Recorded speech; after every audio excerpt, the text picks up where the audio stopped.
पर बैठे हुए मेरे मित्रगण, सुमित के माता पिता को सादर प्रणाम।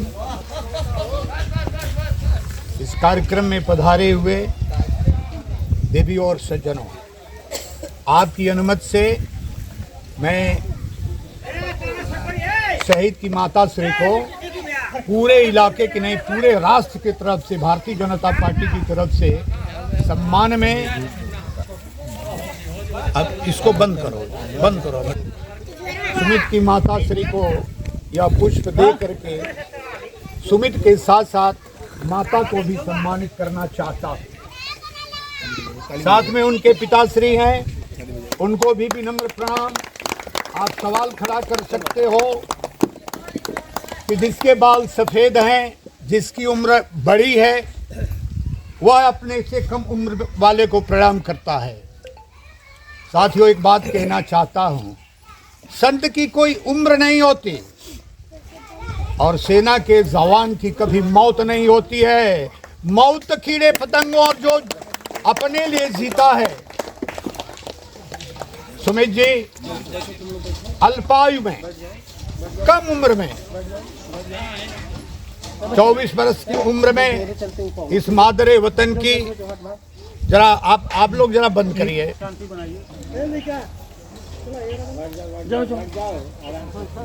शायद सुमित की जिस दिन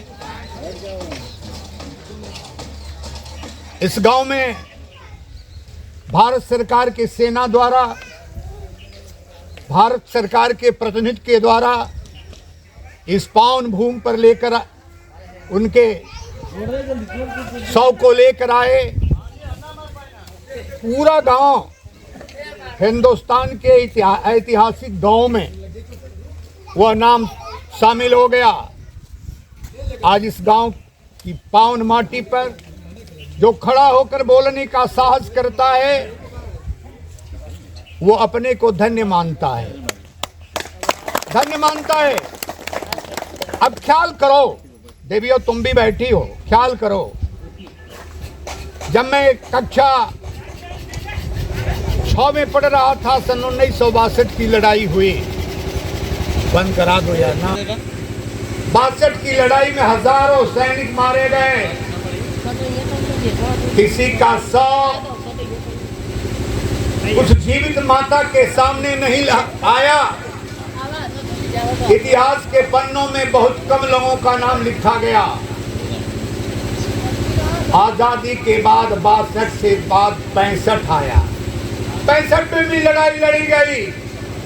कोई माँ का बेटा, कोई माँ का लाल, किसी गांव का सम्मान, सरहद की रक्षा करने के पश्चात अनाम मर जाता था, कोई नहीं जानता था। जब इस देश में भारतीय जनता पार्टी के जननायक, राष्ट्र के सपूत पंडित अटल बिहारी वाजपेयी देश के प्रधानमंत्री बनते हैं,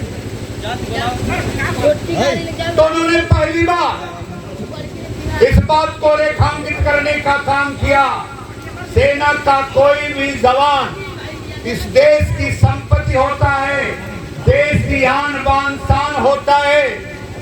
जब इस देश की माटी की सुरक्षा में अपनी जिंदगी को कुर्बान करता है, तो राष्ट्र के लोगों की, जो चाहे किसी की भी सरकार क्यों न हो, चाहे वो कोई प्रधानमंत्री क्यों न हो, उसका प्रतिनिधि उस जात पात से ऊपर उठकर उस माँ के पांव को अर्पित करे और उस शोक को प्रणाम करे कि माता श्री, तूने सुमित को पैदा किया, सुमित ने परंपरा की लकीर खींची। याद रखना, महाभारत युद्ध के संदर्भ में माना कि सुमित केवल 16 वर्ष अपने पिता के, अपने महान सम्मान की रक्षा करने के लिए 16 वर्ष की उम्र में अपनी जिंदगी को कुर्बान कर दिया। माना कि सुमित हमारे बीच में नहीं है, लेकिन गाजीपुर का इतिहास का पन्ना लिखा जाएगा। आने वाली पीढ़ी और सुमित के बलिदान को याद करके सर झुकाने पर विवश होगी।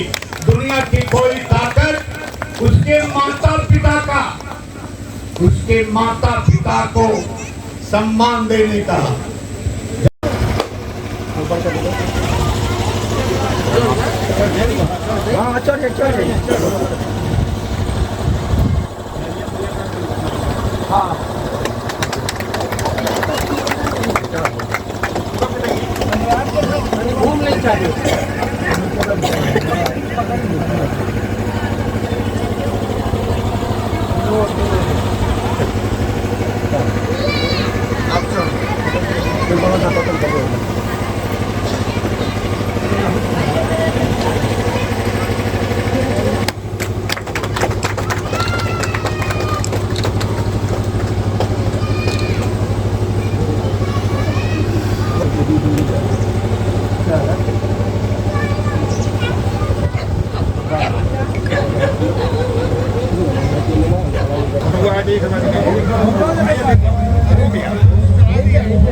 तो होगी, लेकिन आंख से आंसू बहाने का काम नहीं करेगी।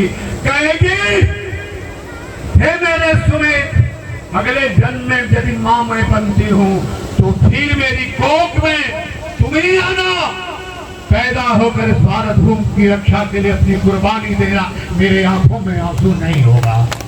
ऐसे सुमित को आज सादर हम श्रद्धांजलि देते हैं आपके तरफ से। आपको विनम्र प्रणाम करता हूं इस गांव वासियों को, देवी और सज्जनों को, कि एक व्यक्ति गांव में पैदा होता है, एक व्यक्ति गांव में पैदा होता है, गांव का नाम रोशन कर देता है पूरे जनपद में, पूरे जनपद में नहीं, प्रदेश में ही नहीं, देश भर में नाम अमर कर देता है। इसलिए मैत्री गुप्त ने कहा था ना, माता न कुमाता हो सकती, माँ की कोख कभी कलंकित मत करना।